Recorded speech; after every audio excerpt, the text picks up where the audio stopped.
नमस्कार हमारे सभी एएनएम सिस्टर। आप लोगों के लिए बहुत ही गुड न्यूज़ है, क्योंकि आप सबको पता होगा कल के न्यूज़ में हमने बताया था कि पटना हाई कोर्ट के खिलाफ सरकार सुप्रीम कोर्ट नहीं जा रही है। यानी कि जो भी जजमेंट आया है उसी के आधार पे आप लोग की बहाली को पूरा करने वाला है। तो ये जो है आप लोगों के लिए बहुत ही गुड न्यूज़ है, जो कि पहले का विज्ञापन में 2022 का विज्ञापन में न्यूज़ आया हुआ था और उसी के रिगार्डिंग जो है सरकार भर्ती की प्रक्रिया पूरी करने वाला है, ऐसा न्यूज़ सामने निकल के आ रही है।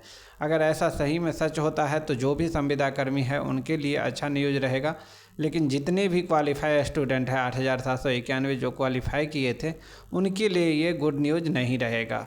और संविदा कर्मी के लिए अच्छा न्यूज़ रहेगा, क्योंकि संविदा कर्मी को इसमें जो भी 32,000 का स्क्रूटनी में नाम आया था 32,000 कैंडिडेट के लिए, उनके लिए अच्छा न्यूज़ रहेगा कि उन लोगों का सबका जो है इसमें हो जाएगा। यानी सबका तो नहीं होगा, कहने का मतलब जो 10,709 पद है तो उतना ही लोग को होगा, लेकिन इसमें हो जाएगा काउंसलिंग बेसिस पे अगर सरकार ले रही है भर्ती की प्रक्रिया। क्योंकि सरकार जो है एसएलपी नहीं अभी तक फ़िलहाल दायर किया है सुप्रीम कोर्ट में। अगर सुप्रीम कोर्ट में दायर नहीं करता है तो फिर जो है सरकार को जो भी पटना हाई कोर्ट का निर्णय है उस पर काम करना होगा, और इस पर अगर काम करते हैं तो फिर जो है सिंगल बेंच का भी जजमेंट और डबल बेंच का भी जजमेंट जो है 2018 का नियमावली के पक्ष में गया है।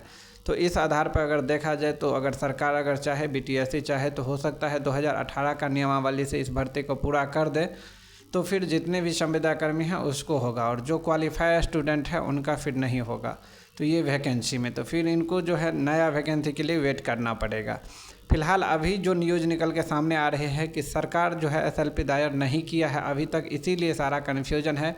क्या सुप्रीम कोर्ट सरकार नहीं जा रही है? अगर फाइनल नहीं जा रहा है सुप्रीम कोर्ट तो फिर जो भी वैकेंसी, जो भी पटना हाई कोर्ट का नियमावली के तहत जजमेंट आया हुआ है उसी जजमेंट पे काम करना पड़ेगा। और आप सबको पता होगा कि जजमेंट जो है संविदा कर्मी के पक्ष में गया था, सिंगल बेंच का भी डबल बेंच का भी। तो अगर सरकार अगर चाहे तो उस हिसाब से अगर भर्ती की प्रक्रिया पूरी करवाती है तो जितने भी सीवीटी क्वालिफाई स्टूडेंट है वो ऑलरेडी एसएलपी दायर सुप्रीम कोर्ट में किया है। एक टीम के पहले ही कर दिया है और एक दूसरा जो टीम है वो आज एसएलपी दायर करेंगे, और हो सकता है आपको कल तक एसएलपी का नंबर वगैरह देखने को मिल सकता है, क्योंकि उनका पेपर वर्क का काम चल रहा था 2-3 दिन के वजह से। आज जो है एसएलपी आपको दायर फाइनली कर दिया जाएगा जो भी क्वालिफाई स्टूडेंट के तरफ से है।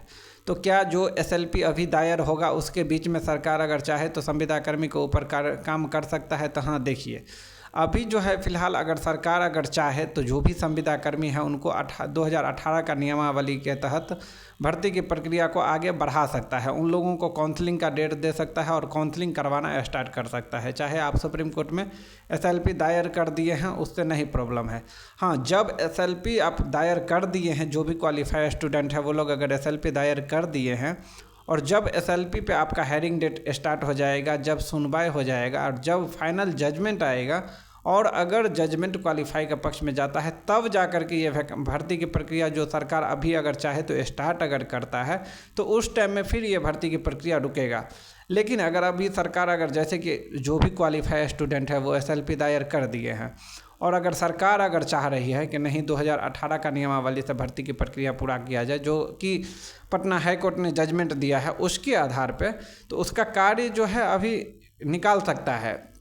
कहने का मतलब है कि अगर विभाग चाहे तो अभी काउंसलिंग का डेट निकाल करके उन लोगों को काउंसलिंग ले सकता है, लेकिन हाँ भर्ती की प्रक्रिया पूरी नहीं करवा सकती है। भर्ती की पूरी प्रक्रिया करवाने के लिए इनको सुप्रीम कोर्ट में जो एसएलपी दायर किया गया है क्वालिफाई स्टूडेंट के तरफ से उसको वेट करना पड़ेगा, क्योंकि जजमेंट किसके पक्ष में जाएगा सुप्रीम कोर्ट का इस पे आधारित करता है कि ये भर्ती की प्रक्रिया फिर पूरा किसके पक्ष में किया जाएगा।